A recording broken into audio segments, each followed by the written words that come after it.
अस्सलामुअलैकुम and a very good morning. Espresso में आपको खुश आमदीद कहेंगे। मैं हूं उर्मिला हसन और मैं हूं इमरान हसन, इस उम्मीद और दुआ के साथ कि आपके नए दिन का आगाज हमारे साथ ही हुआ चाहता है। और आज का जो सूरज निकला है वो बहुत सारी रहमतें और बरकतें लेकर निकला है। हमारी दुआ आपके साथ है कि आपका दिन अच्छा गुजरे और उम्मीद है कि आप दिन का आगाज कर चुके हैं।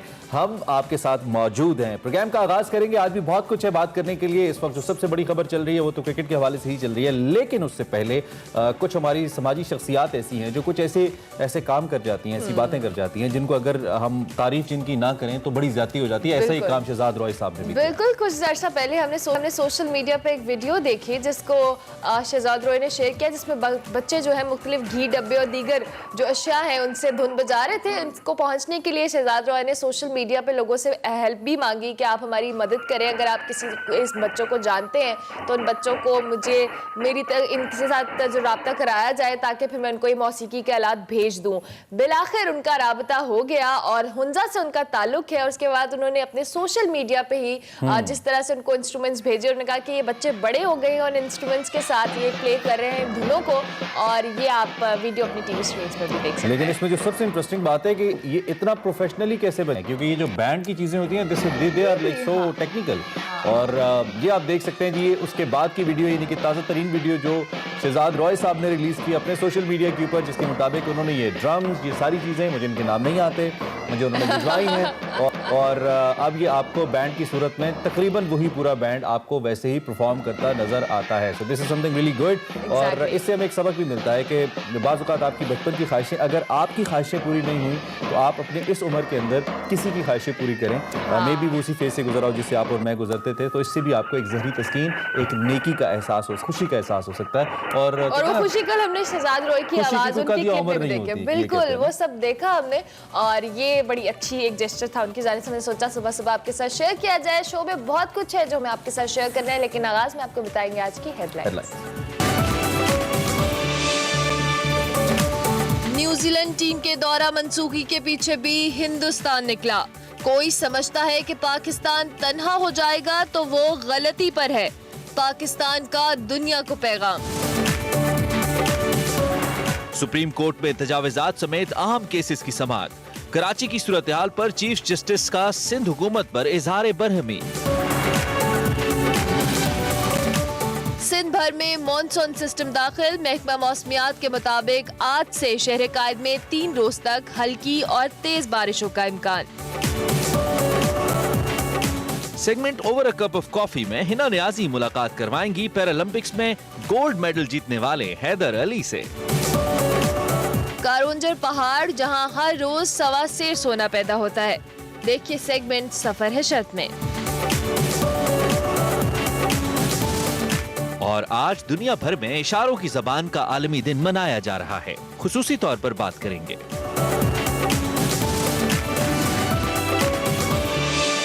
हेडलाइंस आपने जानी, अभी आपको बताएंगे आज की बड़ी खबर।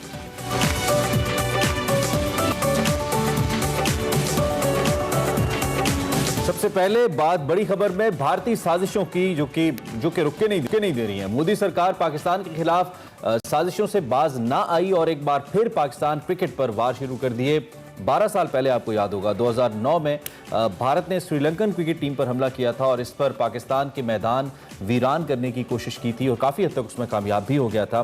फिर पाकिस्तान सुपर लीग के खिलाफ एक साजिश रचाई गई। कश्मीर प्रीमियर लीग KPL पर वार किया गया। गैर मुल्की खिलाड़ियों को स्ट्रेट अवे कहा गया कि आप इस लीग में शिरकत नहीं करेंगे, लेकिन पाकिस्तान ने हर महाज के ऊपर इसका भरपूर जवाब दिया। तमाम ओछे हथकंडों को नाकाम बनाया और भारतीय साजिशों को ओबियसली हमने दुनिया के सामने बेनकाब किया। अब एक बार फिर भारत ने एक हाइब्रिड वॉरफेयर, जो हमारा जिसे हम फिनोमिनन कहते हैं, इसके जरिए पाकिस्तान के क्रिकेट के जो मैदान है उन्हें वीरान करने की कोशिश की है और जाली अकाउंट्स और IDs के जरिए न्यूजीलैंड टीम को खौफजदा करके पाकिस्तान का दौरा मनसूख कराया, जिसके सबूत और हक़ाइक़ कल हमारे वफाकी वज़रा फवाद चौधरी साहब और वज़ीर दाखिला शेख रशीद अहमद ने दुनिया और पाकिस्तानी कौम के सामने रखे। उन्होंने साथ साथ ये भी बताया कि भारत ने बाकायदा मनसूबाबंदी के तहत सोशल मीडिया पर वॉरफेयर कायम किया। न्यूजीलैंड को फेक IDs के जरिए धमकियों भरे पैगाम भारत से भेजे गए, जबकि मेहमान टीम को धमकियां देने के लिए एहसान का जाली फेसबुक अकाउंट भी बनाया गया। फवाद चौधरी ने साथ साथ ये भी बताया कि वेस्ट इंडीज की टीम जिन्हें दिसंबर में पाकिस्तान का दौरा करना है, उस टीम को अभी से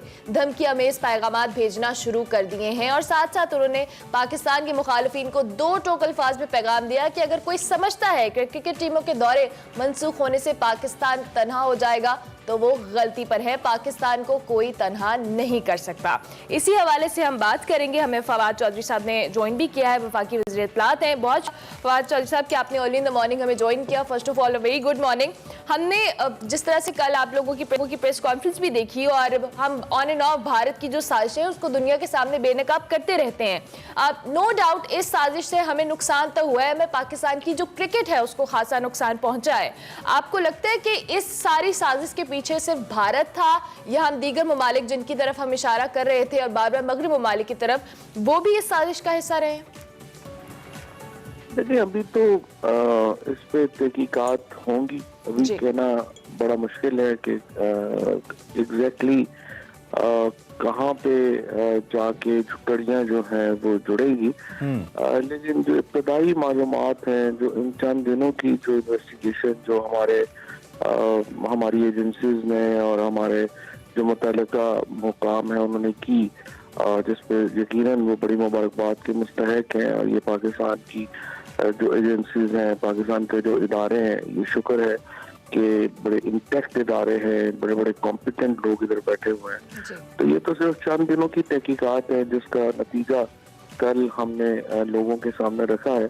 डिटेल्स इंक्वायरीज जो है, जैसे आपको पता है कल इसकी FIR दर्ज हुई है, तो अब उसके ऊपर इंटरपोल का और बाकी जो एजेंसीज हैं वो आपस में कोऑर्डिनेशन करती हैं। तो देखते हैं आगे इसके क्या और जो सिरे हैं वो निकलते हैं। कल जैसे वो एहसान का एक आया है कि नहीं, जो मेरा अकाउंट था वो असली था। अब वो उसकी ये क्लेम असली है या नहीं है, फिर उसकी आवाज असली है या नहीं है, ये सारी चीजें हैं, ये कब चलती जाएंगी, देखते जाएंगे। अब PCB के साथ गवर्नमेंट ऑफ पाकिस्तान की क्या कोऑर्डिनेशन है फवाद साहब? कल बड़ी इंपॉर्टेंट मुलाकात भी हुई रमीज राजा साहब की प्राइम मिनिस्टर से और टीम भी मिली। तो आप जो तहकीक आप कर रहे हैं या हमारे इदारे कर रहे हैं उसको फिर PCB कैसे, क्योंकि बॉडी तो PCB ही है जो ICC के सामने रख सकता है, तो क्या कोऑर्डिनेशन है, हम इसको कहाँ तक ले जाने का इरादा रखते हैं? ये तो जाहिर है कई इसके होंगे ना, कई सतह हैं जिनके ऊपर ये मामला जो है वो उठाया भी जाना है। मसलन क्रिकेट बोर्ड है तो वहाँ पे जाहिर है ICC में है तो PCB लेके जाएगी, और अगर वो सफारती लेवल के ऊपर जाना है या जिस तरह से हम बात कर रहे हैं इंटरपोल को, तो उसको इंटीरियर मिनिस्ट्री जो है वो लेके जाएगी। सफारती सतह के ऊपर अगर एहतजाज करना है, जैसे हमारे जो सफीर हैं न्यूजीलैंड में, उन्होंने न्यूजीलैंड की हुकूमत को एक देमार्चे दिया है और एहतजाज किया है इसके ऊपर, तो वो सफारती सतह पे होगा। और इसी तरह से जो यहाँ पे अवाम को, मीडिया को इंक्लूजन करनी है, वो जाहिर है इंफॉर्मेशन मिनिस्ट्री करती है। तो ये तो हर जो डिपार्टमेंट है, शोबा है, उसकी एक अपना अपना काम है जो वो करे।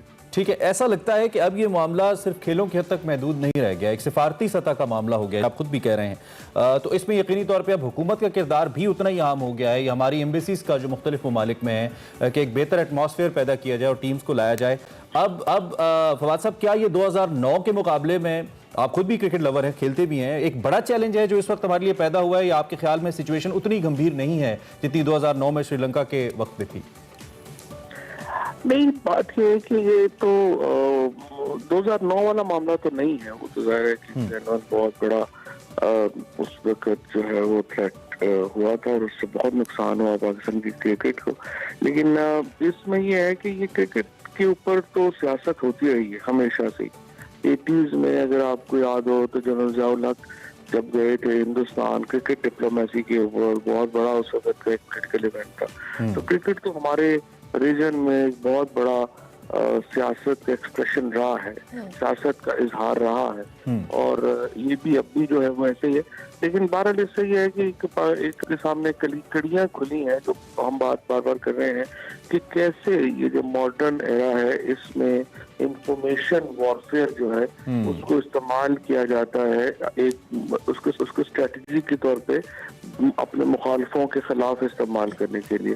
और जिस तरह से आपने देखा इसमें तरीके लद्दाख के अकाउंट्स इस्तेमाल हुए, और वो जाली अकाउंट्स है, उसमें कोई ये नहीं कि वो यहाँ के लोग कर रहे थे। बहुत सारे लोग जो है उनको पता भी नहीं चलता और वो इस्तेमाल हो रहे होते हैं। ये एक जो बहुत प्रॉब्लमेटिक चीज है फेक न्यूज के ऊपर, वो ये है कि फॉर एग्जांपल जो ट्रेंड्स बनते हैं उनमें लोग हिस्सा ले रहे होते हैं, लेकिन उनको पता नहीं होता वो ट्रेंड शुरू किसने किया है, कहाँ से आया है। जैसे आपको याद होगा कि जब ये TLP के खिलाफ कार्रवाई हो रही थी तो सिविल वॉर इन कराची के नाम से ट्रेंड जो है वो चल रहा था, और उसमें कई बेशुमार पाकिस्तानी लोग भी उसमें हिस्सा ले रहे थे, बट एक्चुअली वो ट्रेंड अहमदाबाद से चल रहा था, इंडिया से।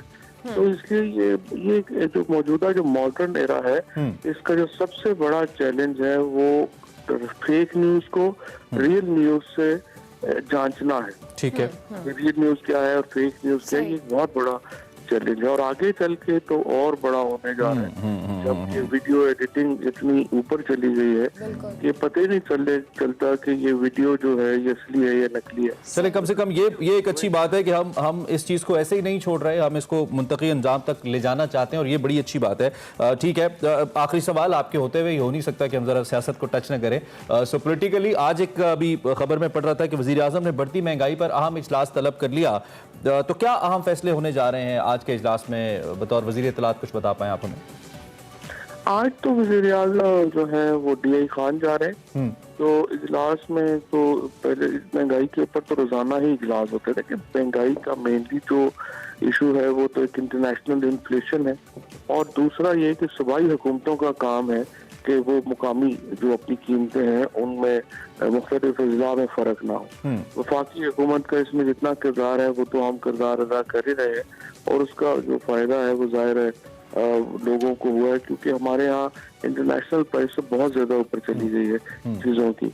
अब आप देखें कि जो घी महंगा हुआ है, बट हम ये नहीं बताते लोगों को कि 2018 में जो पाम ऑयल इंटरनेशनल मार्केट में वो $518 का था टन, अब वो 1250 पे चला गया। इसी तरीके से जो इंटरनेशनल ऑयल प्राइस है उसमें 75% इंक्रीज हुई है।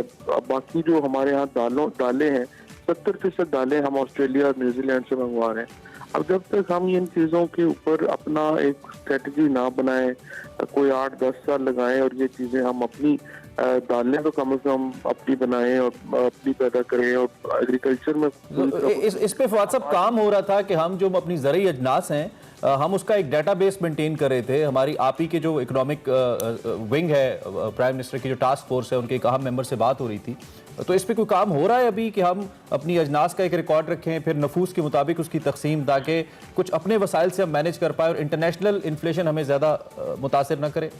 ऐसा हो सकता है? अपने साइड में तो देखे ना, गंदम हमारी रिकॉर्ड फसल हुई है, गन्ना हमारी रिकॉर्ड फसल हुई है, चावल हमारा रिकॉर्ड फसल हुई है, लेकिन दूसरी तरफ आबादी हमारी जो है वो 3% से बढ़ रही है। सही कह रहे हैं। जब इतनी आबादी तेजी से बढ़ेगी तो फिर आप क्या उसके ऊपर तरक्की क्या खाक करनी है आपको? सबसे इम्पोर्टेंट इसमें ये एक बड़ा कॉम्प्लेक्स, और ये ऐसे मतलब एक तो जाहिर है वो अपोजिशन सपोर्ट है कि ये हुकूमत की वजह से हो गया और मुखालिफ कहेंगे ये हो गया, वो तो एक सियासी बात है ना, वो तो चलती रहेगी एक्विजिशन द्वारा। बट अगर आप डीप डाउन जाके देखेंगे तो ये बड़ा हमारे लिए आने वाले बड़े नस्लों के लिए एक बड़ा इंपॉर्टेंट मसला है। ठीक है, और अगर हमने पॉपुलेशन को कम नहीं किया तो it will be a huge disaster. Right Fawad साहब, बहुत शुक्रिया, thank you very much for joining us. आते रहा कीजिए हमारे शो में, और हमें इस हवाले से आपने आगाह भी किया जो पाकिस्तान न्यूजीलैंड का मामला है। कल बड़ी इंपॉर्टेंट प्रेस कॉन्फ्रेंस इन्होंने की थी, और इनका ये कहना है कि ये एक हाइब्रिड वॉर है जो कि जारी है, और इसको पाकिस्तान भरपूर तरीके से इसका जवाब भी देगा। अभी हम ब्रेक लेंगे, ब्रेक के बाद हाजिर होंगे, आप देखते रहिए Expresso. Welcome back to Expresso. Karachi की बात करें तो गुज़िश्ता सुप्रीम कोर्ट के कराची रजिस्ट्री में तजावुज़ात समेत अहम केसेस की समाअत हुई, जिसमें चीफ जस्टिस ऑफ पाकिस्तान ने कराची की सूरत हाल पर सिंध गवर्नमेंट पर शदीद बरहमी का इजहार किया और इंतहाई सख्त रिमार्क्स देते हुए कहा कि पूरा कराची सर से पांव तक गंदगी से भरा हुआ है, गटर उबल रहे हैं, जगह जगह गार्बेज दिखाई दे रहा है। ये शहर ही नहीं कचरा है, सड़कें और गलियां टूटी हुई हैं, बारिश आ जाए तो तालाब बन जाता है, बच्चे डूब रहे हैं, बिजली के तार लटक रहे हैं, तजावुजात की भरमार है, जिस बिल्डिंग को उठाएं उसी का बुरा हाल है। कराची की ये सूरत हाल सिंध गवर्नमेंट के लिए शर्म का मकाम है, और साथ साथ उन्होंने रिमार्क्स दिए कि सिंध गवर्नमेंट में कुछ नहीं हो रहा, तमाम अमूर चलाने के लिए फंड्स मौजूद हैं, अरबों के फंड्स मिलते हैं, लेकिन 1 इंच काम नहीं हुआ। बिल्कुल, और अवाम के हवाले से भी उन्होंने बात की जी। उन्होंने कहा कि अवाम के लिए पैसे नहीं है, सब अपने पैसे बनाने में लगे हुए। चीफ जस्टिस ने 1 साल में मुतासरीन को उनकी बहाली के लिए जो फंड्स की फराहमी है उसको यकीनी बनाने की हिदायत करते हुए वाज़ेह किया कि गुज्जर और रंगी नाले के मुतासरीन की बहाली हुकूमत की जिम्मेदारी है। वफाकी और सूबाई हुकूमत को मिल बैठकर फौरी तौर पर यह मसला हल करना होगा। सुप्रीम कोर्ट ने जो नस्ला टावर के हवाले से फैसला था उसे बरकरार रखा है। नजरसानी की दरखास्त मुस्तरद कर दी। कमिश्नर कराची को 1 माह में टावर खाली कराने का भी हुक्म दिया। इसी हवाले से सीनियर साफी और तजियाकार मजहर अब्बास साहब हमारे साथ मौजूद, उनसे हम उनकी राय लेते हैं कि वो इस सुप्रीम कोर्ट के एक्शन को कैसे देख रहे हैं और फिर क्या एक्सपेक्ट करें सिंध गवर्नमेंट से कुछ मजीद बेहतरी। मजहबा साहब बहुत शुक्रिया और सुबह खैर आपको, आपने हमें ज्वाइन किया। एक तो ये कि ये सूरत हाल पुरानी नहीं है, ना आपके लिए ना हमारे लिए, ना ये स्टेटमेंट्स पुरानी है और ना चीफ जस्टिस साहब का गुस्सा पुराना है, चूंकि कराची की सूरत हाल कई दिहाइयों से नहीं बदली। आपका क्या तज्जिया है जो कल डेवलपमेंट हुई है इसको लेकर? नहीं, मेरा ख्याल है आप शायद कहना चाह रहा हूँ कि ये नया नहीं है हमारे लिए जी, ये बहुत पुराना है। और देखिए, कराची, मेरा तो खैर बहुत कंसीडर्ड ओपिनियन है कई साल से कि कराची अब मैनेज किसी से नहीं होगा। आप एक टावर गिरा दें, दूसरा टावर गिरा दें। पहली तो ये बात है कि जब टावर बन रहे होते हैं तो हम सब खामोश क्यों होते हैं। अब टावर बन गए, कई सौ खानदान उसमें बस गए, उन्होंने, जाहिर है मुझे क्या पता है उनमें से कितनी मेहनत से कोई फ्लैट खरीदा होगा। आपने उनको चाहे वो, अगर वो गैर कानूनी था तो सबसे पहले तो उनको सजाएं तो दें जिन्होंने ये सारे मैप पास किए थे। बिल्कुल, उनको तो कुछ भी नहीं हुआ। आपने सिर्फ उस टावर को गिराने की या उस जैसे कोई भी बिल्डिंग को गिराने की जब हम हुक्म देते हैं तो पहले तो उनको बनाने वालों को सजा दें। देखिए, सिर्फ रिमार्क्स और ऑब्जर्वेशन से बात नहीं बनती। बिल्कुल, या तो आप फैसला दें फिर। और जब ये चीजें हो रही होती हैं, मुझे आज भी याद है कि कावस जी बहुत लिखा करते थे एक जमाने में, जब शाहराह फैसल और दूसरी जगहों पे इस तरह हाई राइज बिल्डिंग बन रही होती थी तो उसमें कितनी गैर कानूनी चीजें होती है, लेकिन वो खड़ी हो जाती थी बिल्डिंग। स्टे देकर बेशुमार आप पूरी उठा लें कि बेशुमार जगहों पे हमें नजर आया कि स्टे हो गया, लेकिन स्टे के बाद भी बिल्डिंग खड़ी हो गई। अब आप कोई भी मुझे ये बताए कि ये चाहे वो नस्ला टावर हो या कोई टावर हो, उसमें जो रहने वाले हैं वो किधर जाएं? यानी उसका भी कोई हल है कि वो किधर जाएं? बिल्कुल। तो मेरा ख्याल है थोड़ा सा हमें इसकी आज भी जो बिल्डिंग्स अभी अंडर कंस्ट्रक्शन है या जो जमीनों पे अभी चीजें कंस्ट्रक्शन शुरू हुई है, तो पहले तो ये फैसला कर लें कि ये सही है, कानूनी है या गैर कानूनी है। देखिए, कोई आदमी जाता है, वो देखता है, उसके सामने एनओसी रख दिया जाता है कि जी ये बिल्डिंग कंट्रोल का एनओसी है, ये कैंटोनमेंट बोर्ड का एनओसी है, ये डीएचए का एनओसी है। तो वो जब एक ऑर्गेनाइजेशन का एनओसी देखता है तो वो फ्लैट बुक करा लेता है। तो मतलब कहीं से शुरू तो करना होगा ना। मतलब हम, आपकी बात बिल्कुल दुरुस्त है, ऑब्जर्वेशन जो आपकी है और तकरीबन मैं उससे एग्री करता हूं कि अब ये शायद सूरत हाल कंट्रोल से बाहर हो चुकी है, लेकिन हम अगर थोड़ा सजेस्टिव मैनर के अंदर जाए तो कहां से, कहीं ना कहीं से तो आगाज करना। देखिए, शुरू तो आप यहां से करें ना कि पहले जो इस वक्त आज के दिन कराची के अंदर जितनी भी बिल्डिंगें इस वक्त ज़ेरे तामीर हैं उनके बारे में तो फैसला कर लेना कि ये कानूनी है कि गैर कानूनी है। ये कल जब ये बिल्डिंग खड़ी हो जाएगी, इसमें हजारों खानदान बस जाएंगे, उसके बाद अगर कोई ऐसा फैसला आएगा तो वो लोग कहाँ जाएंगे? तो मेरे ख्याल में सबसे पहले तो इन लोगों को सजाएं देनी चाहिए जिन लोगों ने ये इल्लीगल बिल्डिंग बनाई। और ये सजा सिर्फ एडमिनिस्ट्रेटिव लोगों के लिए या आपका इशारा सियासतदानों की तरफ से भी है, जो ओहदेदारान नहीं है, जो भी इसमें मुलव्विस है, चाहे वो एडमिनिस्ट्रेटिव। देखिए, बुनियादी चीज तो ये एक कोड होता है किसी भी ऑफिसर के लिए कि अगर वो देखे कि कोई गैर कानूनी चीज हो रही है तो वो उस पर अपना डिसेंटिंग नोट लिख दे। राइट, सही, ठीक हो गया। ये मेरा तो ओवरऑल देखें, कराची में 8000 कच्ची आबादियां बन गई। ये 8000 कच्ची आबादियां कैसे बनी? अब उसमें 60 लाख लोग रह रहे हैं। अब आप क्या करेंगे? उन कच्ची आबादियों को आप कैसे खत्म करेंगे? उनको तो हमारे यहाँ हो ये रहा है, और इसमें सिंध गवर्नमेंट भी मुलव्विस है, इसमें माजी की केएमसी की हुकूमतें भी मुलव्विस हैं, इसमें डीएचए के लोग भी मुलव्विस हैं, इसमें कंट्रोल, क्योंकि कराची सिर्फ केएमसी के अंडर नहीं आता, सिर्फ सिंध गवर्नमेंट के अंडर नहीं आता। कराची में 6 तो कैंटोनमेंट बोर्ड्स हैं बिल्कुल। और फिर DHA और दूसरी फिर फेडरल गवर्नमेंट के अदारे। सबने कहीं ना कहीं अपना किरदार अदा किया है इस सूरत हाल को यहाँ तक लाने कराची के। इस वक्त देखिए, कराची में Right, इस Mr. वक्त एशिया की सबसे बड़ी कच्ची आबादी बन चुका है। My goodness. और इसमें कोई यहाँ की तो आबादी का हमें नहीं पता कि कितनी है, सही बात है। और सेंसस के हवाले से भी कंसेंसस नहीं है, हम अक्सर कहते हैं। क्राइम रेट, आप क्राइम रेट देख लें, क्राइम की सूरत हाल देख लें कि जो कई मर्तबा हुकूमती अहदेदारों को कहा कि भाई इसी शहर में मोबाइल सुनते हैं और इसी शहर में मोबाइल नहीं, बिल्कुल आपकी बात से इत्तेफाक है और ये सूरत हाल कोई ढकी छुपी है भी नहीं। और आपका जो तशवीश है वो भी तौर पे दुरुस्त है, इससे कोई ऐसा उसमें मामला है नहीं कि मुत्तफिक ना हो पाया जाए। मजहर बासा, बहुत शुक्रिया, आपने अल्लाह सुब अपने ख्यालात का इज़हार किया। और एक कराची आइट जो है वो इस पर एग्रेसिव और इमोशनल हो जाता है, क्योंकि जो हाल इस शहर का हुआ है, एशिया का बेहतरीन शहर होना था और अब जैसा कि उन्होंने कहा कि शायद दुनिया की सबसे बड़ी कच्ची आबादी में तब्दील हो गया। तो अलार्मिंग और इस पे सोचने की जरूरत है। अभी हम एक ब्रेक लेंगे, ब्रेक के बाद हाजिर होंगे। आप देखते रहिए Expresso. Welcome back to Expresso. बारी हमारे segment over a cup of coffee की, जिसमें हिना न्याजी मुलाकात करा रही हैं पैरा ओलंपिक्स में गोल्ड मेडल जीतने वाले हैदर अली से। तो देखते हैं आज का over a cup of coffee. अस्सलाम वालेकुम नाजरीन। जब इंसान कुछ करने की ठान लेता है तो उसके सामने कोई भी मुश्किलात, मसाइल, परेशानियां मानी नहीं रखती। आज मैं segment over a cup of coffee में आपकी मुलाकात एक ऐसी बाहिम्मत शख्सियत से करवाने जा रही हूं जिनकी एक टांग दूसरी टांग से ज़्यादा कमज़ोर है, लेकिन उन्होंने अपनी माजूरी को अपनी कामयाबी का जीना बना लिया। जी हाँ, मैं बात कर रही हूँ para Olympics athlete Haider Ali की, जिन्होंने अभी recently Tokyo para Olympic games में गोल्ड मेडल जीतकर पूरे पाकिस्तान का नाम रोशन किया। आइए उनसे चल के बात करते हैं। अस्सलाम वालेकुम, क्या हाल है आपके हैदर? जी वालेकुम सलाम, अल्हम्दुलिल्लाह। सबसे पहले तो आपको बहुत बहुत मुबारक हो। जी खैर, मुबारक, बहुत शुक्रिया। अच्छा हैदर, आपके जो वालिद साहब हैं वो कबड्डी खेला करते थे, आपके जो दादा हैं वो पहलवानी किया करते थे, तो इस रीत को कैसे कायम रखा? जी, जैसे ही अल्हम्दुलिल्लाह मुझे स्पोर्ट्स का शौक़ हुआ तो पहले तो क्रिकेट का था, लेकिन एथलेटिक्स का नहीं पता था। जैसे मैंने कॉलेज लाइफ शुरू की तो मुझे पता चला कि यानी क्रिकेट, फुटबॉल, हॉकी के अलावा भी बहुत सारी गेमें हैं। तो मुझे लॉन्ग जंप का बड़ा शौक़ था, तो फिर मैंने कॉलेज लाइफ से ये डिस्कस तो लॉन्ग जंप करना शुरू कर दिया।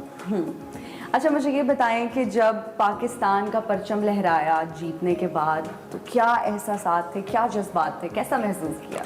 जी, वो मेरे लिए एक ख्वाब जैसा वो लम्हा था। बताएं कि जब पहली दफ़ा आपने डिस्क थ्रो की तो कितने मीटर्स के फासले पे आपने फेंकी, और जब अभी आपने ये मेडल जीता तो कितना फासला उसमें कवर किया? जी, जब मैंने 2019 में वर्ल्ड जबरदस्त। तो मुझे ये बताएं कि इसकी ट्रेनिंग किस तरह से होती है? दिन में कितने घंटे ट्रेनिंग करते हैं? आपका कोच कौन है और कितनी मेहनत करनी पड़ती है? जी, बहुत ज़्यादा मेहनत करना पड़ती है। दिन में 2 सेशन में करता हूँ, एक सुबह मॉर्निंग का करता हूँ, 1 घंटा होता है। मुझे ये बताओ कि सबसे पहला मुकाबला आपका कब हुआ इंटरनेशनल? जी, मैंने 2006 में पहला जो मेरा इंटरनेशनल टूर था मलेशिया का, वहाँ पर 9th फेस पे गेम हुई थी, तो वहाँ पर मैंने पहली दफ़ा पाकिस्तान को रिप्रेजेंट करते हुए पाकिस्तान के लिए गोल्ड मेडल जीता था। हैदर, पहले लॉन्ग जंप फिर डिस्कस थ्रो, इसके बारे में कुछ बताइएगा। मैं शुरू से करवाया, चाइना से, पाकिस्तान से, ये पूरा रिकवर नहीं हो रहा था। यानी नेक्स्ट जब भी कोई कंपटीशन होता तो ये दोबारा दर्द निकल आती थी।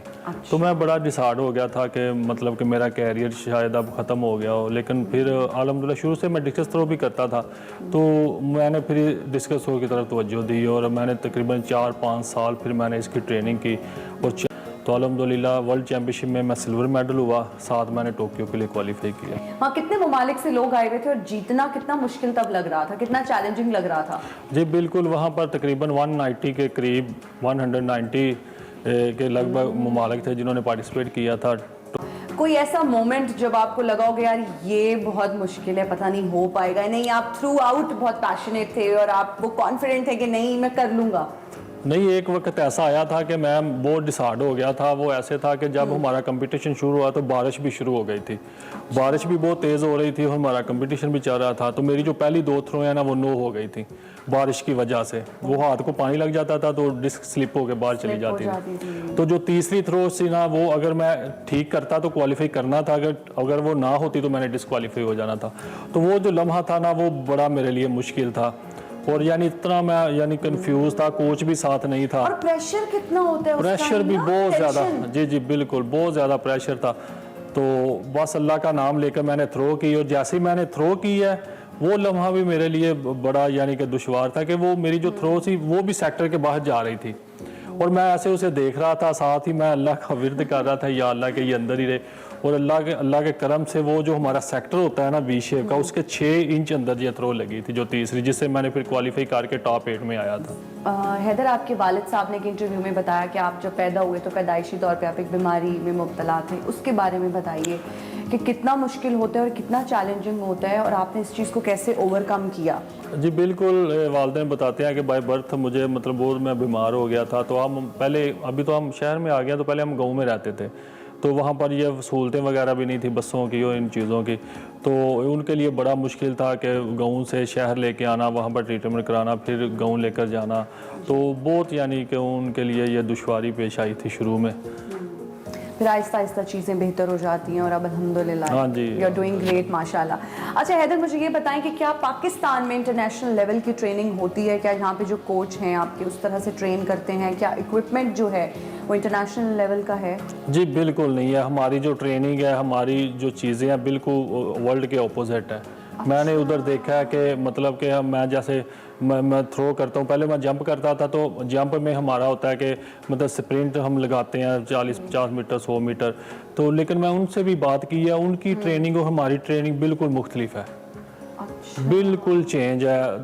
हमें यानी उनके एक बड़ी नई टेक्नोलॉजी के साथ, नई कोचेस के साथ उनकी हाँ जी होती है। हमारे अभी भी वही जो शुरू से एक लेकर अभी तक वो ही है कि मतलब कि हाफ स्कॉट इतनी ज़्यादा कर दें, मतलब हमारे इधर इतना बोझ डाल देते हैं प्लेयर के ऊपर कि उनके मसल जो हार्ड हो जाते हैं। तो मैंने यही चीज़ें उनसे डिस्कस की हैं, तो वो हमारी ट्रेनिंग और उनकी ट्रेनिंग में बहुत फ़र्क है।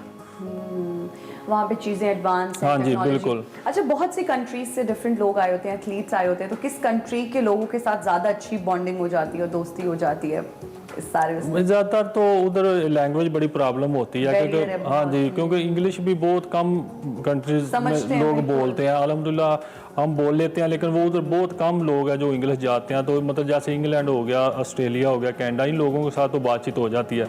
ये चाइना, जापान, ये ऐसे मुल्क है जहाँ पर बात नहीं हो सकती लैंग्वेज की वजह से। तो यूरोप में भी अच्छे दोस्त हैं, उनके साथ भी बात हो जाती है स्पोर्ट्स के मुतालिक। अच्छा हैदर, आप बहुत सारे लोगों के लिए मिसाल हैं, उन लोगों के लिए मिसाल हैं जो बिल्कुल सेहतमंद होते हैं लेकिन फिर भी किसी न किसी वजह से हौसला हार के बैठ जाते हैं, हिम्मत हार के बैठ जाते हैं, उन लोगों को क्या मैसेज देना चाहेंगे? जी मेरा तो कुरान और हदीस की सुन्नत के मुताबिक ये मेरी एक सोच है कि इंसान को कभी भी मायूस नहीं होना चाहिए। अल्लाह ताला के ऊपर इंसान को उम्मीद रखनी चाहिए और उसी उम्मीद पे इंसान को अपना वर्क करना चाहिए कि मायूसी वैसे भी गुनाह है। तो अल्लाह ताला ने जैसे भी जिसको रखा है उसमें उसकी बेहतरी है, ठीक है। तो मायूस ना हो, मेहनत करें और मेहनत करके इंसान अपने आप को बदल सकता है और हालात का मुकाबला करना चाहिए, जैसे भी हालात हो, क्योंकि रात के बाद जो है वो सुबह होती है। हैदर, जो इस फील्ड में आना चाहते हैं, जो यंगस्टर्स हैं, वो लॉन्ग जंप में आना चाहते हैं, वो किसी भी फील्ड में आना चाहते हैं, वो एथलीट बनना चाहते हैं, क्या मैसेज देना चाहेंगे? जी बिल्कुल, मेरा एक ही बस, जैसे मेरा जो शुरू से ही एक मिशन था, मेरा एक गोल था कि मैंने पाकिस्तान को रिप्रेजेंट करते हुए ये मेडल जीतना। 15 साल मैंने ये ख्वाब देखा जब से मैंने अपना इंटरनेशनल कैरियर शुरू किया।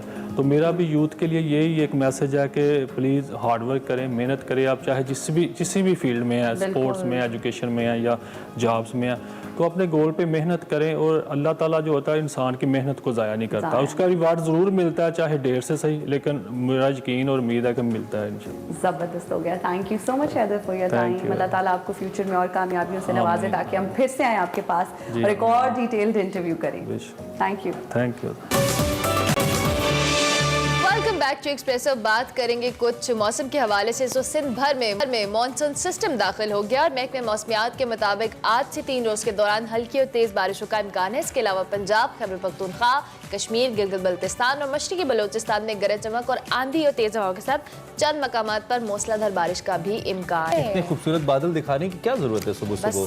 कुछ जगहों पे गर्मी भी है, लोग फिर हमें कहते हैं क्यों बादल दिखाते हैं। खैर, इस वक्त सरदार सरफराज साहब हमारे साथ मौजूद है, चीफ मेट्रोलॉजिस्ट हैं, उनसे जरा पूछते हैं वो इस सूरत हाल पे क्या आगाह कर पाएंगे। सुबह खैर सरफराज साहब, बहुत शुक्रिया हमें ज्वाइन करने के लिए। I hope you have some good news regarding rain. Karachi में एक हीट वेव चल रही थी, अब क्या सूरत हाल है और ये बारिश क्या खतरनाक तो नहीं है खुदा ना खास्ता? जी बहुत शुक्रिया। नहीं, कराची की हद तक और सिंध की हद तक कोई ऐसी खतरनाक बारिश नहीं है। जनरली लाइट से मॉडरेट बारिश है और किसी किसी जगह पे खासकर बदीन और ठट्ठा डिस्ट्रिक्ट के जो जनूबी हिस्से हैं उनमें कहीं कहीं हैवी स्पेल हो सकता है। अच्छा। अदरवाइज जनरली मॉडरेट बारिश ही है। और कराची में हीट वेव तो खैर 13 से 17 तक हीट वेव की तरह की कंडीशंस थी।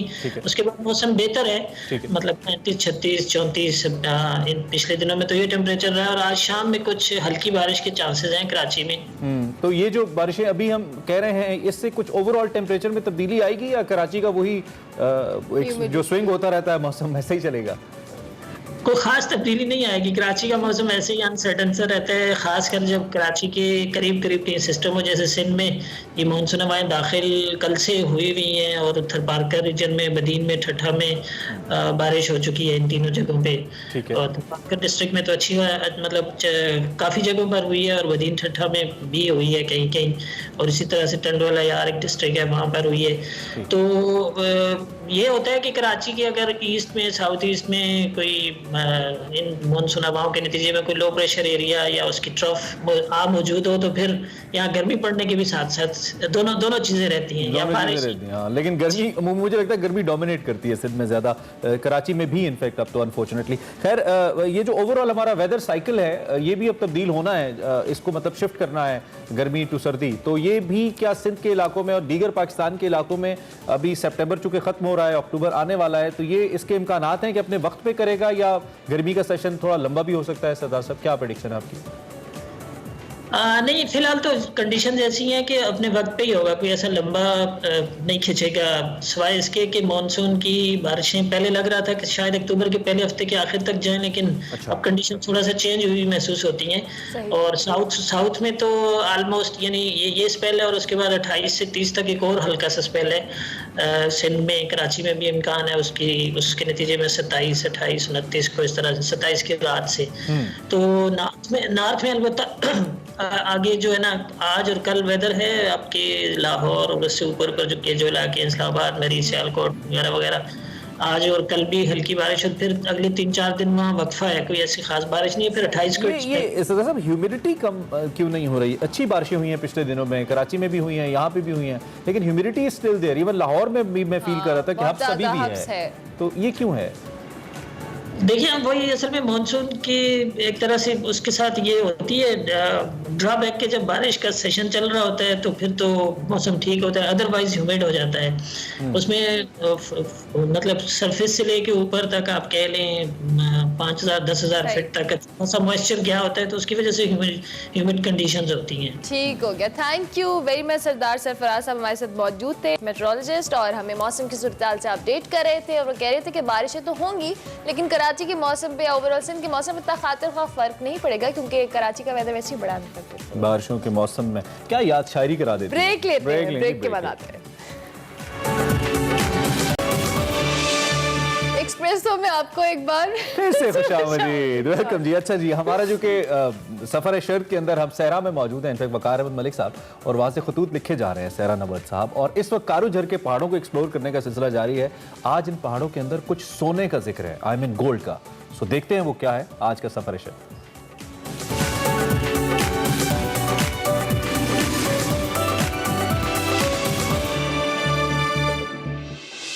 शर्त की गुज़श्ता किस्त में आपकी मुलाकात सारदो मंदिर के पास एक बच्चे से करवाई थी जिसका नाम गोविंदा था।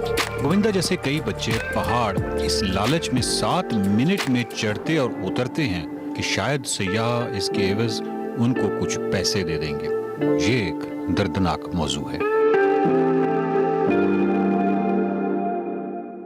अपनी मर्जी की मुशक्कत बिल्कुल कुछ और होती है, उसमें इंसान लुत्फानंदोज होता है, वो कुछ और तरह की चीज़ है। एक होता है जबर, जो इसके बच्चे के चेहरे पर आया है कि ये नहीं, ये इसकी एक ड्यूटी है या जो इसको जिससे इसको 4 पैसे मिलते हैं। तो यकीनन मैं इस तरह की एक्टिविटी करवाने की कतन हक में नहीं हूँ, लेकिन इसकी 2 वजूहात हैं। एक तो यहाँ पे कोई वसीला रोज़गार को ऐसे खास है नहीं, और दूसरा सबसे बड़ी वजह आपको सिर्फ ये दिखाना है कि हमारे बच्चे जो हैं ये जिस तरह की एक्टिविटीज़ करते हैं, इनको अगर हम आलमी किसी भी उस पर भेजें तो कितना ये बड़ा नाम कमा सकते हैं। और गोविंदा, आप आगे पढ़ते रहेंगे ना? जी फिर आगे पढ़ते रहेंगे। ठीक है। और गोविंदा, मेरे आप दोस्त हैं? जी तो मैं जब भी आऊँगा तो आप मुझे मिलेंगे? जी और आप मुझे अपना घर भी दिखाओगे? जी हाँ सर, दिखाऊंगा। और गोविंदा, आप मुझे बताओ कि आपके यहाँ लस्सी होती है? जी हाँ सर। लस्सी होती है? जी हाँ। लस्सी जी हाँ। लस्सी बनाते हो? जी हाँ। तो फिर आप मुझे लस्सी पिलाओगे? अब जब आप अगली दफ़ा आऊँगा, अभी नहीं, ठीक है ना गोविंदा? हाँ गोविंदा, मेरी मर्जी है।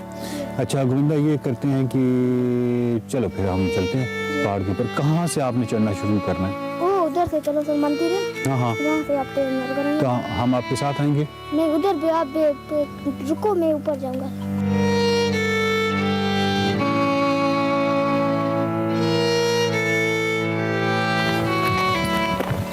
अभी हम इधर से चलो सर, इधर से। कहाँ से? इधर से? इधर से। अच्छा, बात ये है गोविंदा, अभी थोड़ी देर पहले नाज़रीन हम जब वहाँ से आ रहे थे तो एक सरिया सा एक निकला हुआ था। सरिया? और नहीं बेटा, मैं वो वैसे बात कर, तो मैं एक सरिया सा निकला हुआ था, तो गोविंदा ने मुझे अचानक कहा कि ये इससे सर बचा के।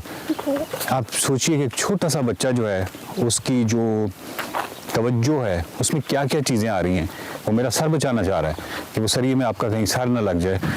और ये सारी एम्पैथी, ये सारी हमदिली, शायद इस बच्चे की डेवलपमेंट एक ऐसी जगह पे हुई है, परवरिश एक ऐसी जगह पे हुई है कि जहाँ पे ये अपनी उम्र से कहीं आगे चला गया, बड़ी बड़ी बातें करता है। गोविंदा, जब बारिश होती है यहाँ पे कैसा लगता है? सर सारा आप सारा नबर जबल है ना, हाँ। ये आपको सारा साफ कार हो जाएगी सर। वाह वाह वाह, क्या हो जाएगी? ये सर पानी इधर चश्मे आप शहर चलते हैं आपको, और मस्कारी में आप आओगे 14 अगस्त पे सर। हाँ। ये सारा मैं आपको घुमाऊंगा, ये पानी आप शहर चलते हैं ना, हाय हाय हाय, वो सारा आपको मिल जाएगा। अब शहर चलते हैं आज? उधर अभी नहीं चलते हैं, अभी नहीं। अभी तो नहीं चलते हैं ना, तो जब बारिश उधर होती है बारिश है ना, उधर आप आना, आपका दिल खुश होता है जब बारिश होती है? जी हाँ सर। सही खेलते हो, जी हाँ सर। वाह वाह। और दुआ, आप दुआ भी करते हो कि बारिश हो? जी हाँ। हर वक्त दुआ करते हो? जी हाँ सर, दुआ करते रहते हैं। हाय, अच्छा गोविंदा भाई गोविंदा भाई कह रहे हैं इधर से आ जाए।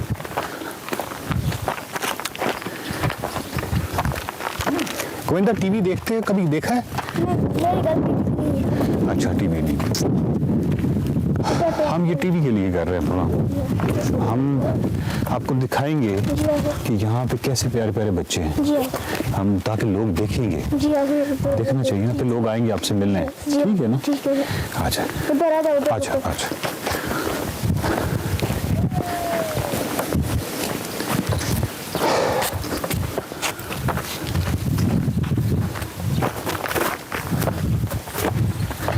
जी गोविंदा भाई, आप बताएं। आप इधर से अक्षय टाइम नोट करो।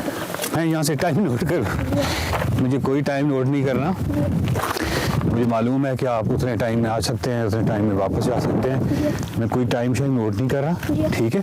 आप आराम से जाओ, जितनी आप आराम से जा सकते हो, ठीक है? ओके, या खुदाया।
पानी है, पानी की वजह है, जी हाँ सर। पानी हमारे पास है, बोतल। बात यह है कि कैसी तफरी है ना, कैसा एक लुत्फ आता है एक बच्चे को पहाड़ पे चढ़ाते हुए। बच्चा क्यों पहाड़ पे चढ़ रहा है? स्पोर्ट्स की वजह से, खेल समझता है। बच्चा 4 पैसों के लिए ऊपर जा रहा है, और मैं इस बच्चे को इसलिए ऊपर चढ़ाया क्योंकि मेरे पास 4 पैसे फालतू हैं, इसके अलावा तो कोई नहीं है। अब मसला ये है कि इतना कम्प्लेक्स मसला है कि अगर मैं ये कहूँ कि इस बच्चे को पहाड़ पे, मतलब इसकी हवाले से क्रिटिसिज्म करूँ, उसके पास जो 4 पैसे आते हैं और कोई इसका वसीला नहीं है, उसके वो ख़त्म होते हैं। और अगर मैं इसको चढ़ता देखता हूँ तो मुझे अपना बच्चा याद आता है कि मेरा बच्चा अगर किसी को इस तरह सर सर सर कह के सर मैं वो ऊपर चढ़ूँगा और ये मैं इतने मिनट में जाऊँगा, इतने मिनट में वापस आऊँगा और बस मुझे आप यानी अंदर से वो है उसके कि 4 पैसे मुझे मिल जाएंगे।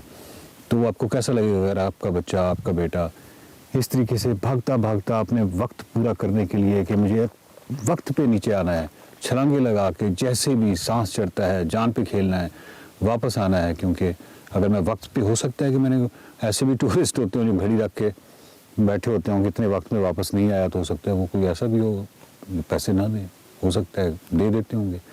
लेकिन ये मौजू बहुत पेचीदा है और ये मौजू जो है वो सीधा रियासत की जानिब निशानदेही करता है, उसकी गफलत की जानिब निशानदेही करता है।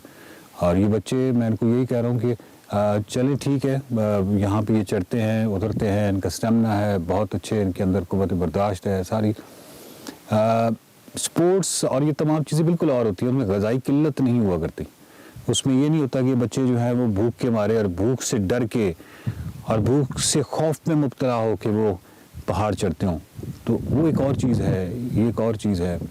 लेकिन हम ये तो कह सकते हैं कि इन बच्चों को मुनासिब इनकी देखभाल करके और इनकी ग़िज़ाई किल्लत पूरी करके और इनके तालीमी अखराजात और ये तमाम चीज़ें जब इनकी हो जाएं, तो उसके बाद इन बच्चों के अंदर स्टेमिना इतना ज़बरदस्त है कि ये दुनिया में किसी का भी मुकाबला कर सकते हैं और किसी भी मुकाबले में पाकिस्तान का नाम रोशन कर सकते हैं। आपको किसी यानी मुकाबले में भेजा जाए तो आप तो नंबर 1 होंगे। हाँ, वैसे ही नंबर 1 हो गोविंदा। हाँ, बिल्कुल नंबर 1 हो।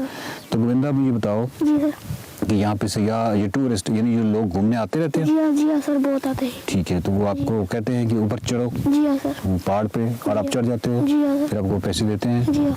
ठीक है, कभी ऐसा तो नहीं हुआ कि कभी इसने पैसे ना दिए हों? वो को आ जाता है, लोग आ जाता है सर। ऐसे भी होते हैं? जी। तो क्या करते हैं? फिर हम कुछ नहीं करते हैं सर, उसको जाने देते नहीं देते उसको। जी हाँ। ऐसे भी हैं जो पैसे नहीं देते। इस तरह के बच्चे को जो इस तरह रेस लगा के ऊपर चढ़ रहा है और वापस सांस में सांस नहीं आ रही और छलांगे लगा के जा रहा है, और कुछ ऐसे भी हैं जो पैसे नहीं भी देते। जो पैसे देते हैं वो भी एक मौजू है। बहरहाल खैर, एनीवे गोविंदा, हमें आप इजाज़त देंगे? जी हाँ सर। हम जा सकते हैं? जी हाँ सर। और हम फिर भी आते रहेंगे गोविंदा आपके पास, ठीक है? बहुत खूबसूरत जगह है आपकी। आपने तालीम नहीं छोड़नी, बड़ा आदमी बनना है, पढ़ाई लिखाई नहीं छोड़नी, ठीक है? मुश्किल वक्त भी आएगा लेकिन कोई बात नहीं, ठीक है ना? और बाकी आप खुश रहना है आपने, ठीक है? यहाँ से हमारे और गोविंदा के रास्ते जुदा होते हैं। गोविंदा जो है वो कहीं दूर पहाड़ों के ऊपर जा रहे हैं पानी लेके, और ये जितनी देर हम आए यहाँ पे ये पानी मैंने पकड़ा हुआ था, और ये पानी जो है ये 5 लीटर की बोतल है, जो कि मेरी जिस तरह कहते हैं ना कि उंगलियों के अंदर ये खुब जाती है, ये जो आप मुसलसल पकड़े रखें। और इस बच्चे को देखें, कितना छोटा सा बच्चा है, ये इसको पकड़ेगा और इसको पकड़ के इसका वज़न सारा, इसको इमेजिन कीजिए, और फिर इसने पहाड़ों के ऊपर चढ़ के जाना है और काफ़ी दूर तक जाना है। तो बस मैं ये सोच रहा था कि मैं अपने बच्चे के हवाले से तो बहुत हसास हूँ कि मैं कहता हूँ कि उसकी उंगलियाँ जो हैं वो क्यों इस कदर जबर या इतना जो वज़न है वो बर्दाश्त करें कि उन पे निशान पड़ें। और अगर अपने बच्चे अपने बच्चों की उंगलियों पे निशान इस तरह के देखते हैं मुशक्क़त के, तो कैसा दिल पे गौसा सा लगता है। लेकिन शायद अपने और दूसरे के बच्चों में फ़र्क होता है, और दूसरे के बच्चों के हवाले से हम इतने हसास न जाने क्यों नहीं हैं।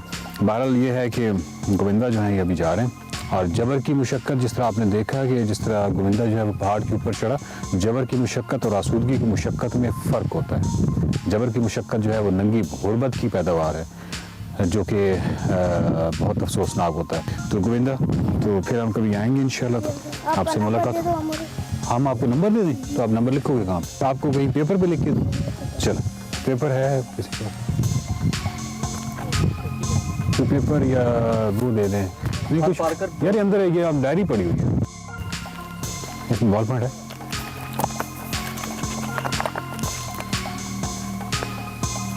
इनसे मैं आपका तारुफ बाद में कराऊंगा। ये हमारी सारी ऑडियो के जो एक्सपर्ट हैं ये हैं। अच्छा गोविंदा, मैं आपका नाम लिख देता हूँ, क्या अपना नंबर लिख देता हूँ, ठीक है? नाम आपको मैं आपका यहाँ पे कौन सी चलो खैर जो भी service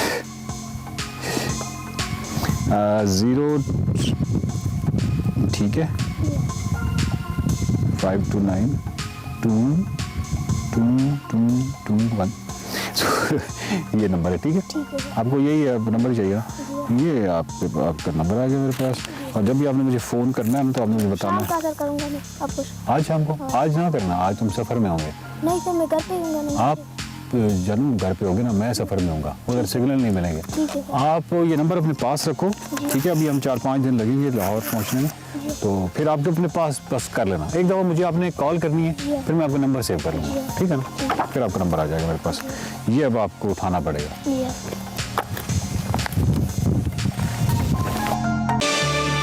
welcome back to Expresso. Program में आपकी मुलाकात हम एक ऐसी मुसन्निफा से करवाने वाले हैं जिन्होंने 16 साल की उम्र में कॉमिक बुक्स और वीडियो गेम्स के लिए स्क्रिप्ट लिखना शुरू किया और बुर्का वेंसेस लिखने पर एमी अवार्ड के लिए भी नामजद हुई। खाया इस वक्त हमारे साथ मौजूद है जो कि ल्यूसिड गेम्स के लिए काम कर रही हैं, उसको लिखने वाली टीम का हिस्सा भी हैं जिसमें destruction all stars and AAA PS5 exclusive पर काम हो रहा है। इसके साथ साथ खाया फ्रैग गेम्स के साथ भी बतौर डिज़ाइनर काम कर रही हैं।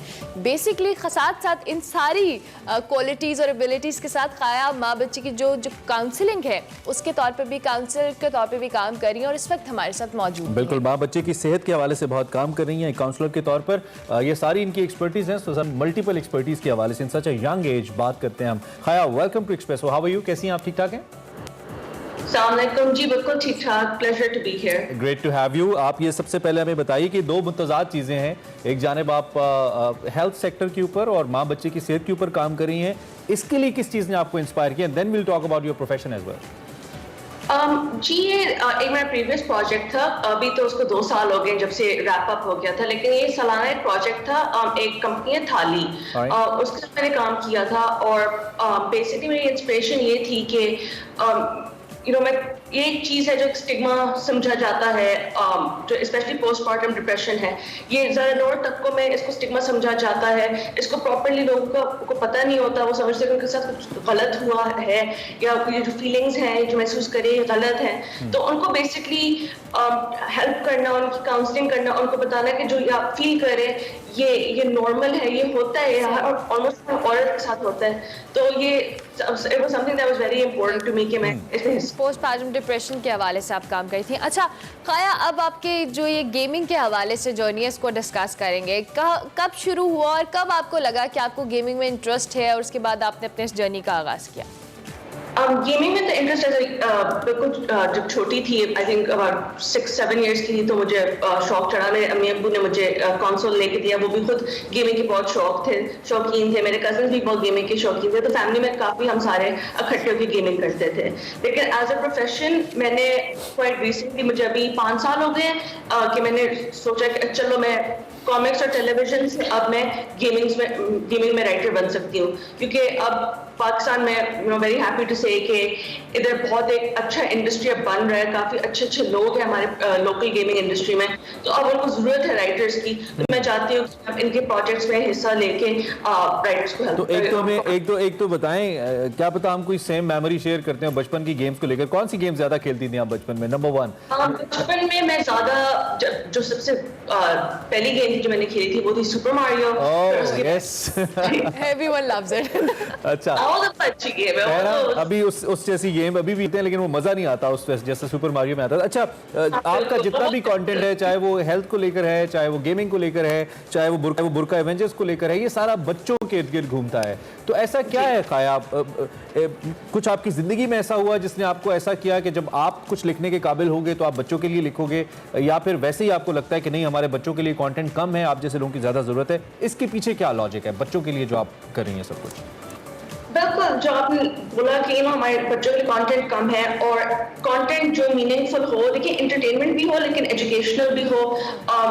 मैं चाहती थी कि एक कंटेंट तब बन रहा है। मैंने हारून से जब मेरी मुलाकात हुई, उसने जब मुझे पिच किया बुर्का एवेंजर्स ने, जब मुझे बताया, जो क्रिएटर्स हैं उन्होंने जब मुझे बोला कि देखिए हमारा प्रोडक्ट है इस तरह का कि हम सुपर हीरोज, हमारे पाकिस्तानी सुपर हीरोज लोग या भूल चुके हैं या है नहीं, और जरूरत है इनकी, क्योंकि देखिए हमारे जो बच्चे हैं हम उनमें काफ़ी चीजें हैं जो उनको अभी तक नहीं पता, और हम चाह रहे थे कि इस तरह की जैसे जिन चीजों को स्टिग्मा समझा जाता है उनको समझाएं कि देखिए चीजें जिस तरह सेक्रेटेरियन वायलेंस हो गई और चाइल्ड लेबर के बारे में उनको समझाएं, टॉपिक्स जो देखिए असल में माशरे में बात इतना नहीं करते उनके बारे में, इस तरह के सेंसिटिव टॉपिक्स लेके हम उनको ये टॉपिक अब तो इतना सेंसिटिव है क्योंकि एक तरफ इसमें बुर्का है और दूसरी तरफ मार्वल का रेफरेंस है एवेंजर्स।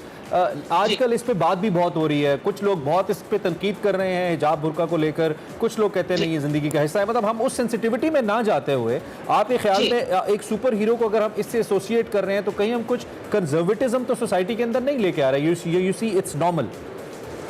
नहीं, बिल्कुल भी कंजर्वेटिज्म की तरफ तो जा ही नहीं रहे थे, बिकॉज देखिए स्टोरी इतनी हमने इंटरेस्टिंग बनाई थी कि जो बुर्का एवेंजर की कैरेक्टर थी वो बाय डे एक टीचर थी, वो गर्ल्स स्कूल में टीचर थी, और बाय नाइट वो बुर्का पहन के वो एज अ कॉस्ट्यूम पहन के टू हाइड हर आइडेंटिटी वो पहन के जाती थी और क्राइम को सॉल्व करती थी। बिल्कुल जिस तरह आपके अंदर बैटमैन की आप एग्जांपल लें, ठीक है, बैटमैन की सुबह के तौर पे वो बिलियनियर होता है ब्रूस वेन, लेकिन जब वो अपना कॉस्ट्यूम पहनता है रात को वो बैटमैन बन जाता है। हमने एग्जैक्टली वही चीज लेके हमने ना कहा कि देखो हमने बिल्कुल बुर्का को पॉलिटिसाइज नहीं किया, हमने बिल्कुल बुर्का को हाँ इट वाज समथिंग जो एक नेगेटिव लाइट में लोग समझते थे। हमने कहा कि it is a costume, it is a article of clothing, जिससे पहने जिससे नहीं पहनना वो ना पहने। तो वी नेवर रियली अच्छा खाया, अभी आप बच्चों के हवाले से कंटेंट पे भी बात कर रही थी और हमने देखा है कि हमारी चाहे गेम्स की शक्ल में हो चाहे टीवी स्क्रीन्स में हो, हम बच्चों के लिए उस तरह का क्वालिटी कंटेंट प्रोड्यूस नहीं कर पा रहे हैं, चाहे वो स्क्रिप्ट्स हैं या दीगर चीज़ें हैं, क्योंकि आपने जिस तरह का लर्निंग और साथ साथ बच्चों की इंटरटेनमेंट दोनों बड़ी चीज़ों को बैलेंस करना it's very important. What do you think किस तरह का कंटेंट हमें क्रिएट करने की ज़रूरत है specifically if we talk about kids? I think सबसे पहले तो एजुटेनमेंट एक जॉनर है जो एजुकेशन और एंटरटेनमेंट के बारे में उसको टैकल करता है। I think that's very important. I think देखिए मैं जब बच्ची थी और मैं जब टीवी देखती थी लोकल हमारे जो चैनल से जब वो मैं देखती थी तो मुझे सबसे ज्यादा क्या याद आता है, मुझे एनक वाला जिन याद है, मुझे अंकल याद है, ठीक है, मुझे वो याद है क्या कहते हैं, थोड़ा टीम भी देखती थी, लेकिन ज्यादा मुझे मीना वाले कार्टून्स भी आते थे हमारे। मैं जाऊं? तो मुझे बहुत मीना बहुत पसंद है। मैंने एक कॉमिक भी लिखा था उसके बारे में जिसमें यूएनडीपी के लिए, जिसमें हमने कोविड को एड्रेस भी किया उसके थ्रू। तो उसमें भी एक कैरेक्टर थी, आफरीन नाम था, मीना की तरह की थी और उसके हाँ जी तो ये भी बच्चों ये जितनी बात जिस तरह इन्होंने सवाल किया, क्यों नहीं हम बना पा रहे ऐसी चीजें, क्यों नहीं इस पे काम कर रहे हैं हम, क्यों नहीं हो रहा? देखिए आई थिंक दो जवाब है इसके सवाल के। हम बना रहे हैं, we're not making it as much as we should, लेकिन जो बन भी रहे हैं अनफॉर्चुनेटली उनको वो लोग ना प्रेस नहीं मिलती, वो उनके जो प्रोडक्ट्स हैं वो फिर नहीं आते आगे, उनको वो दबाया। सॉरी, आप एक क्वेश्चन खाया मैं यहाँ पे जरूर करना चाहूंगी। आपको लगता है कि हमारे बच्चों का जो एक्सपोजर है इन गेम्स को, इन कार्टून्स को लेकर बढ़ गया है और फिर जब हम उस स्टैंडर्ड को मीट करने की कोशिश करते हैं तो शायद हम उस स्टैंडर्ड को मीट नहीं कर पाते और बच्चों के लिए वो जो कंटेंट है वो इतना इंपॉर्टेंट या उस तरह से एजुकेटेड नहीं रहता? I do agree. मैं बिल्कुल आपने एक बहुत वैलिड पॉइंट किया कि देखिए हम ना पिक्सार के लेवल के हैं अभी, क्योंकि हम एक इमर्जिंग इंडस्ट्री है। हम ना पिक्सार के लेवल पे, ना ही हम एक AAA गेमिंग इंडस्ट्री के लेवल पे हैं, लेकिन उसके बावजूद हम बहुत इनोवेटिव लोग हैं। मैं ये डेफिनेटली पाकिस्तानी इंडस्ट्री को तालियां देती हूँ कि हम बहुत इनोवेटिव हैं। हम कम से कम टीम में, मतलब टीम ऑफ 5 या टीम ऑफ 10, टीम ऑफ 20 लेके हम बहुत अच्छे प्रोडक्ट्स प्रोड्यूस करते हैं। मैं साइड करूंगी अल्लाह यार and the legend of the मार्कोल को, मजे का मूवी थी, इतनी अच्छी थी। फिर क्या कहते हैं, डोंकी किंग भी बहुत एंटरटेनिंग थी बच्चों के लिए। फिर टीम बहादुर, इस तरह के आ रहे हैं। इट्स नॉट लाइक कंटेंट की कमी है, बिल्कुल अप्रिशिएट किया जाना चाहिए। आखिर में मैं आपसे इसमें हुकूमती सतह पे जब भी हमारे यहाँ बात होती है तो टर्किश ड्रामास जैसे ड्रामास बनाने की तो बात, जैसे एर्तुगरुल केजी पाकिस्तान में भी बनना चाहिए, लेकिन हम इंटरनेशनली ऐसे प्रोजेक्ट्स को लेकर नहीं आते हैं जो बच्चों के लिए, बच्चों के जहन को डेवलप करें और बच्चों के लिए एक पीस पॉजिटिविटी का मैसेज लेके आए, rather than being a warrior और समथिंग। वो भी अपनी जगह ठीक है, लेकिन मेनली बच्चों का जहन तो ऐसा नहीं होना चाहिए। तो इसके लिए आप क्या सजेस्ट कर सकती हैं, what government should do to make it a proper industry और इसको सपोर्ट करने के लिए? देखिए, आई थिंक सबसे पहली चीज यही है कि कॉलेज और स्कूल बेस पे ही उनको करिकुलम अब इंट्रोड्यूस करना चाहिए जिसमें राइटिंग हो, राइटिंग फॉर टेलीविजन हो, एक प्रॉपर करिकुलम हो जिसमें एनिमेशन सिखाए, ठीक है, जिसमें एनिमेशन फॉर टीवी सिखाए।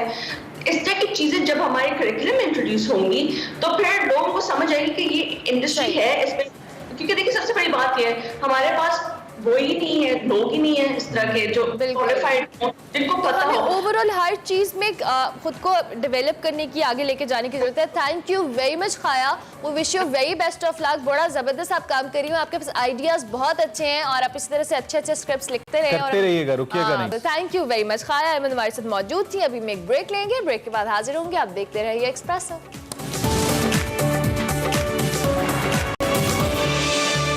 Welcome back to Expresso. बात करेंगे दुनिया भर में आज इशारों की ज़बान का आलमी दिन मनाया जा रहा है। इशारों की ज़बान के हवाले से बताएं तो पहली मरतबा 18वीं सदी में फ्रांस में इस्तेमाल हुआ था और एक अंदाजे के मुताबिक दुनिया भर में 7 करोड़ से ज़ायद जो अफराद हैं समातो गयाई से महरूम हैं। इनमें से ज़्यादातर तरक्की पजीर ममालिक से हैं और मजमूई तौर पर ये अफराद 3 से ज़ायद मुख्तलिफ इशारों की ज़बानें इस्तेमाल कर रहे हैं। आज हमारे साथ कराची से बेनज़ीर भुट्टो शहीद लयारी यूनिवर्सिटी की तालिबात मौजूद हैं जिन्होंने इन अफराद के लिए एक एप्लीकेशन बनाई है, एंड्रॉयड एप्लीकेशन, जिसमें जो लोग समात और गयाई से महरूम है उनके लिए चैटिंग की सहूलत मौजूद है जिससे वो आसानी से बातचीत भी। ज़बरदस्त बात है। आम लोगों के लिए जो ज़िंदगी में मुख्तलिफ अवामिल में हिस्सा ले रहे होते हैं, हम सब काम भी करते हैं, बात भी करते हैं, लेकिन खास लोगों के लिए तो फिर कोई काम करता है ना। इन तीनों बच्चियों ने ये शानदार काम किया है। इस वक्त ये तीनों तालिबात हमारे साथ मौजूद है जिसमें आयशा रोशन है, अलीज़े मुश्ताक हैं और फातिमा जाहिद हैं। हम इन तीनों को खुशामदीद भी कहते हैं और इनसे बात भी करते हैं। So girls, welcome to Expresso. कैसे आप लोग? आई बिलीव ठीक ठाक होंगे। और हमें मालूम है कि राइट साइड पे अलीज़े बैठी हैं, सेंटर में आयशा रोशन बैठी हैं और लेफ्ट साइड पे फातिमा जाहिद बैठी हैं। सो हम स्टार्ट कर लेते हैं। चलिए सबसे पहले अलीज़े से। अलीज़े, हमें इस एप्लीकेशन के बारे में बताइए, इसका ख्याल कैसे आया आपको और ये किस तरीके से काम करती है? जी, एक्चुअली हमने जब हमारा फाइनल ईयर प्रोजेक्ट होता है तो उसमें हमें डिफरेंट आइडियाज़ को देखना होता है, डिफरेंट आइडियाज़ ढूंढने होते हैं। तो उसी दौरान हमने बहुत ज़्यादा रिसर्च की, इस पे काम किया। बहुत ज़्यादा रिसर्च के बाद हमने देखा कि नॉर्मल ह्यूमन बींग्स के लिए बहुत ज़्यादा काम किया गया है, उनके लिए बहुत सारी चैटिंग ऐप्स बनाई गई हैं, लेकिन ऐसे जो पर्सन है, जो डिजेबल पर्सन है, जो बोल और सुन नहीं सकते, उनके लिए बहुत ज़्यादा चीज़ें नहीं बनाई गई थी, एप्लीकेशंस नहीं बनाई गई थी। तो हमने सोचा कि क्यों ना हम भी उनके लिए एक चैटिंग एप्लीकेशन बनाए जिसमें वो इजीली अपने फ्रेंड्स के साथ, अपने कुलीग्स के साथ चैटिंग कर सकें नॉर्मल ह्यूमन बींग्स की तरह। तो इसी तरह हमने एक नॉर्मल चैटिंग ऐप बनाई है जिसमें उनके साइंस यूज़ किए गए हैं। एक नॉर्मल कीबोर्ड के अंदर हमने उनके जितने भी साइंस हो सकते थे हमने वो ऐड किए हैं। हमने वो कैटेगरीज वो जो डेली लाइफ में यूज़ करते हैं, हेलो हाय, वो चीज़ें हमने इसके अंदर ऐड की हैं। ठीक हो गया। आयशा, हम आपसे जानेंगे, जिस तरह से आपने ऑब्वियसली आपने किसी के ऊपर इसको टेस्ट भी किया होगा, किस तरह से आपका ये प्रोसीजर या एप्लीकेशन जो है वो वर्क करती है और जिन लोगों पे आपने टेस्ट किया उनका रिजल्ट्स किस तरह के आया? बेसिकली जो है कोविड की वजह से हमें इंस्टीट्यूट पे जाना था लेकिन अलाउ नहीं हुआ। तो जो है हमने कुछ हमारे इंस्टीट्यूट थे वहाँ पे हमें अलाउ किया गया था, तो हम गए थे वहाँ पे। उन्होंने जो है इजीली इस ऐप को यूज़ कर लिया। अगर उनको कोई चीज़ समझ नहीं आई थी तो वो हेल्प सेक्शन में जाके इजीली ट्रांसलेट भी कर पा रहे थे, बिकॉज हमने हेल्प सेक्शन में इंग्लिश टू उर्दू दोनों ट्रांसलेट की थी। हमने इसमें जो है एएसएल कीबोर्ड यूज़ किया है। एएसएल कीबोर्ड यानी बेसिकली हमारे पास एक कीबोर्ड होता है जो कि एंड्रॉयड ऐप में यूज़ किया जाता है। उसके जो है हमने सारे अल्फ़ाबेट्स को रिप्लेस करके उसमें लिंक ऐड की जिसमें हमारे सारे साइंस मौजूद थे। हमने बहुत सारी रिसर्च करके सारे साइंस किए थे क्योंकि जितनी भी एग्जिस्टिंग एप्लीकेशन हमारे पास बनी हुई है उसमें सारे साइंस ऐड नहीं किए। अच्छा, तो बहुत सारी रिसर्च के बाद हमें सारे साइंस मिले गए। अगर फातिमा इसका जवाब दे दें तो भी ठीक है, या कोई भी आप में से कि जो लोग बोल नहीं सकते या सुन नहीं सकते वो बजाय तो इशारों से कम्युनिकेट करते हैं, but when it comes to mobile phone तो वो टाइप तो कर सकते हैं क्योंकि उनके पास वोकैबुलरी तो होती है। आई बिलीव, मैं टेक्निकली मुझे पता नहीं है लेकिन मुझे लगता है ऐसा कैसा होता है। तो इसमें क्या कोई रिसर्च की है आपने इस बारे में? How does it help a person जो कि, और क्या वो ऐसे शख्स के लिए जो बिल्कुल कुछ नहीं कर सकता? थोड़ा सा टेक्निकली हमें बताइए। देखें, जो डेफ पर्सन है ना वो ये ऐप इस तरह से यूज़ करेगा, जो हमने अमेरिकन साइन लैंग्वेज यूज़ की है ना, तो उसके अंदर सारे उनके साइंस आ गए। तो मतलब वो देख तो सकते हैं ना, वो सिर्फ सुन नहीं सकते, तो इसलिए हम लोगों ने मतलब वो चैटिंग ऐप कर सकते हैं। ठीक है, मतलब आप बेसिकली ये कह रही हैं कि साइंस के जरिए चैट कर सकते हैं। जी बेसिकली इसके अंदर कुछ लोग एजुकेटेड होते हैं जिनको पता होता है कि नॉर्मल मतलब सेंटेंस क्या बनाना है, चैटिंग क्या करनी है, ABCD का उनकी नॉलेज होती है जो एजुकेटेड होते हैं। बट कुछ लोग ऐसे मोस्ट ऑफ द केसेस ऐसे होते हैं कि जिसके अंदर वो जो है ना एजुकेटेड नहीं होते, उनको एजुकेशन नहीं दी जाती इस चीज की क्योंकि वो बोल और सुन तो सकते नहीं है, तो उनको इस चीज की एजुकेशन नहीं दी जाती है। तो इसलिए उनको साइंस के थ्रू उनको बताया जाता है कि ये A है, ये B है, हेलो हाय करना है किस तरह से। तो जो है हर अल्फाबेट के जो है साइंस दिए गए, जैसे कि ए का अल्फाबेट में साइन दिया गया है, बी का अल्फाबेट में, कि अगर वो चाहे तो इंग्लिश में भी बात कर सकते हैं और साइंस लैंग्वेज में भी बात कर सकते हैं। अरे वाह, अब समझ आइए ना, बिल्कुल जबरदस्त। मैसेज अंडरस्टैंड भी कर सकते हैं। अच्छा, मुझे ये बताएं, आप इससे जो भी बताना चाहे, जिस तरह से आपने कहा कि वो साइन लैंग्वेज में भी बात कर सकते हैं, इंग्लिश में बात कर सकते हैं, लेकिन जब हम इसको बड़े लेवल पर इस एप्लीकेशन को आप ले जाने का सोच रहे हैं या आपने प्लान भी किया होगा, इसलिए आपका अगर प्रोजेक्ट सक्सेसफुल है तो किस तरह से आप इसको फर्दर लेके जाएंगे? इसमें जो चीज़ें आप लोगों को लगता है फ्लॉज हैं या जिस पे आप मजीद काम कर सकते हो? जी बेसिकली इसके अंदर अभी हमने थोड़े से फीचर्स ऐड किए हैं। इसके अंदर हमने जस्ट अभी डिलीट का ऑप्शन ऐड किया है। जैसे इंस्टाग्राम में होता है ना, अनसेंड हो जाता है मैसेज सेंडर और रिसीवर दोनों साइड से, तो अभी बेसिकली हमने ये चीज ऐड की है। लेकिन हम अगर अब इन फ्यूचर हम करना चाहें तो इसमें हम वीडियो कॉलिंग भी ऐड करेंगे। लाइक वो अपने फ्रेंड्स के साथ ना वीडियो कॉलिंग पे बात कर सके, इशारों के थ्रू बात कर सके, जैसे हम नॉर्मल ह्यूमन बींग्स बात करते हैं आपस में ना, तो इसी तरह वो जो है ना इशारों की जबान में बात कर ज्यादा सके। हाईटेक करेंगे आप इसे। तो क्या अभी आपकी ये ऐप जो है ये ऐप स्टोर पे या प्ले स्टोर के ऊपर रजिस्टर्ड है, आप ऑलरेडी डाउनलोड हो रही है, या अभी सिर्फ आपने इसको एक टेस्टिंग फेज के अंदर रखा हुआ है? इनिशियल प्रोजेक्ट है अभी नहीं। इरादा है इसको करेंगे, अगर ये चल गए तो ये तो बड़ा, आप मिलियनेयर्स भी हो सकते हैं इसके बाद, आपको पता है। तो ऐसा इरादा है इसको आप प्रोफेशनल प्लेटफॉर्म्स के ऊपर लाने का, ताकि आम आदमियों के लिए अवेलेबल हो, आम लोगों के लिए, ऐसा है? बिल्कुल, हमने जो है अपनी फ्यूचर प्लानिंग की है, जैसे कि अलीजा ने आपको बताया कि वीडियो प्रोसेसिंग वगैरह, इमेज प्रोसेसिंग वगैरह हम इसमें ऐड करेंगे। तो उसके बाद जो है हम अपनी पूरी कंप्लीट एप्लीकेशन को प्ले स्टोर में जो है इम्प्लीमेंट कर देंगे। अच्छा, ये बहुत जबरदस्त बात है। तो इस काम का फ्यूचर बहुत ज्यादा है। आप लोग एक तो चलें, ये ऐप बन गई ना, इट्स जस्ट एन ऐप, आप ओब्वियसली आपका पूरा करियर पड़ा हुआ है और आप लोग बड़ी क्रिएटिव लोग हैं जो इस साइट पे काम कर रहे हैं, और ऐसे कई लोग हैं जिनको आप इंस्पायर कर सकते हैं। आपको देख रहे होंगे कई ऐसे स्टूडेंट्स भी। फ्यूचर में क्या करने का इरादा है? कोई आप तीनों का अलग अलग कोई प्लान है कि मैंने ये करना है? कोई आप में से मार्क जुकरबर्ग बन जाए, कोई स्टीव जॉब्स बन जाए, कुछ ऐसा है? यही इरादा है कि हम अपनी फील्ड में ही, मतलब हमारी जो फील्ड है कंप्यूटर साइंस IT की फील्ड है, हमारा यही इरादा है कि हम इसी में ही काम करें और ज़्यादा कुछ ऐसे क्रिएटिव चीज़ें बनाएं लोगों के लिए जो जिनको इनकी नीड है। लाइक एप्लीकेशंस बनाएं, वेबसाइट्स भी हमने सीखी हुई है, वेब डिज़ाइनिंग भी हमें आती है, तो उस पर भी हमने ज़्यादा काम किया हुआ है और एप्लीकेशंस भी काम किया। जबरदस्त, thank you very much Ayesha, thank you very much Alizeh और फातिमा, आप तीनों का बहुत शुक्रिया। बहुत ज़बरदस्त काम है, we wish you very best of luck. इसी तरह का क्रिएटिव काम आगे जाके भी करते रहें। अभी हम जी ब्रेक लेंगे, ब्रेक के बाद हाजिर होंगे। आप देखते रहिए एक्सप्रेस। वेलकम बैक टू एक्सप्रेसो। आर्मी चीफ ने centre of integrated air defence battle management का इफ्तिताह कर दिया। पाकिस्तान के एयर डिफेंस के अंदर एक और जबरदस्त डेवलपमेंट हुई है जिसके बारे में आपको बताना है। एयर डिफेंस जंग की ताज़ा तरीन पेचीदगियों, चैलेंजेस और इसके मुताबिक तश्कील दी जाने वाली और दीगर जो तैयारियां हैं उसमें मुआविन साबित होगा। पाक फौज के एयर डिफेंस ने गुज़िश्ता कई सालों में गैर मामूली तरक्की की है, हम इसको देखते रहे हैं। पाक फौज का एयर डिफेंस निज़ाम फ़ज़ाई सरहदों के तहफ़्फ़ुज़ के लिए हम वक्त तैयार है। एयर डिफेंस दुश्मन की किसी भी मुहिम जो इसे निपटने के लिए एक मौलिक निज़ाम है और आर्मी चीफ ने इस ऑपरेशनल तैयारी पर मुकम्मल इत्मीनान का इजहार किया। इसके विजुअल्स भी आपको दिखा रहे हैं जो पाकिस्तान ने एक नई अचीवमेंट की है टुवर्ड्स एक्सीलेंस। इसके साथ साथ जी अब आपको अच्छी खबर हम बताएंगे गिलगित बल्तिस्तान से, जहां गर्ल्स फुटबॉल लीग के तीसरे सीजन का आगाज हो गया है। दीगर सीजन की तरह इस सीजन का मकसद भी यही है कि दुनिया को बावर कराया जाए कि गिलगित बल्तिस्तान पुरअमन इलाका है। यहाँ की खवातीन को अगर मौका मिले तो वह तालीमी मैदान के साथ साथ खेल के मैदान में भी अपनी सलाहियतों का लोहा मनवा सकती हैं। खवातीन अपनी तालीम के साथ साथ खेल पर भी तवज्जो देकर इस खत्ते का नाम रोशन कर सकती हैं। इस फुटबॉल लीग का मकसद क्या था? और बेसिकली मकसद यही था कि खवातीन को बाइख्तियार बनाया जाए और मुल्की और गैर मुल्की सतह पर अपने मुल्क और इलाके का नाम रोशन किया जाए। इस फुटबॉल लीग की जो को फाउंडर है सुमैरा अनायत, उन्होंने इस लीग को करवाने के पर्पस के हवाले से कुछ गुफ्तगू की है, आपको वो सुनाते हैं। इस साल जो है हमारा 3rd सीज़न चल रहा है और अल्हम्दुलिल्लाह बहुत अच्छा चल रहा है। टोटल हमारे पास 8 टीम्स ने पार्टिसिपेट किया जिसमें अपर गोजाल और हुंजा से भी हमारे पास जो है टीम्स पार्टिसिपेट कर रही हैं। टीम्स का जो जोश है और जो जज्बा है वो देखकर बहुत ज़्यादा खुशी हो रही है और बस हम लोग चाहते हैं कि किसी तरीके से ये लड़कियां स्पोर्ट्स को एजुकेशन में यूज़ कर सकें, किसी तरीके से उनके एजुकेशन में फ़ायदा हो सके।